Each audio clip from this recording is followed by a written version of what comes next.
pagpapasalamat ay isang pagbibigay luwalhati at pagpapahayag ng pagpapahalaga sa dakilang Diyos na pinagmulan ng lahat. Bawat araw ay tila isang regalo na ating binubuksan. Kung naisip natin na walang bago at kakaiba para ipagpasalamat, ang sabi nga ng awit, name our blessings and count them one by one. Sa lahat ng aspeto ng ating buhay, nariyan ang kanyang mga pagpapala. Minsan ay malaki, madalas din ay simple. Masaya man o malungkot, lahat ng ito ay maituturing ng mga biyaya. Sa bawat pagpapala na ating natatanggap, gamitin natin ito para sa kapurihan ng ating Diyos.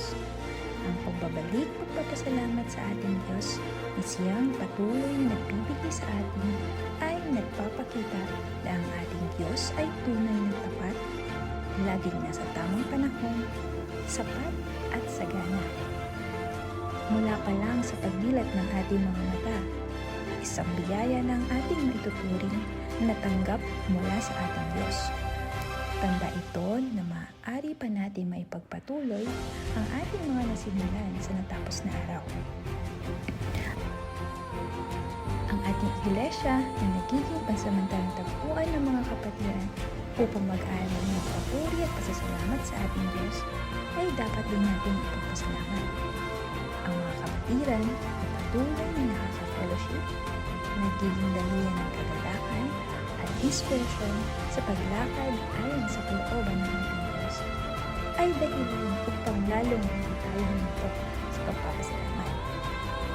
Salamat din po Panginoon sa mga manggagawa na inyong itinalaga upang kami ay agapanan sa paglago ng Espiritu. Salamat po sa mga gawain na patuloy na nagbibigay kasiyahan. Salamat po sa mga talento na inyong pinahiram upang magamit sa pagbabalik ng papuri at pagpapasalamat sa inyo. Salamat po sa mga pinagdaanan pagpapala na inyong pinagkakatiwala sa amin at lubos naming nararamdaman ang kasapatan sa bawat araw. Salamat po sa bawat pagkakataon na aming nararanasan na kasama ka namin, aming Diyos. Salamat sa mga pagsubok na nagpapatatag sa aming pananampalataya sa inyo bilang aming Diyos na makapangyarihan sa lahat. Salamat sa mga hamon na nagpapalakas sa aming isip upang makagawa ng mga plano at estratehiya ayon sa inyong kalooban. Salamat sa mga suliranin dahil patuloy na nagiging mapagpakumbaba at nananangan sa Diyos at hindi sa sarili lamang. Salamat sa tagumpay dahil ramdam ang pagsama ng ating Diyos sa anumang pagkakataon. Salamat po sa aming pamilya na inspirasyon namin upang magpatuloy sa takbuhin ng buhay. Salamat sa taong aming nakakasama, maaaring nagbibigay ng ngiti or maaaring sakit ng kalooban, natututo kaming makisama, makibagay at magbigay ng walang hinihintay na kapalit. Lalo't higit ang magmahal sa iba at di lamang sa aming sarili.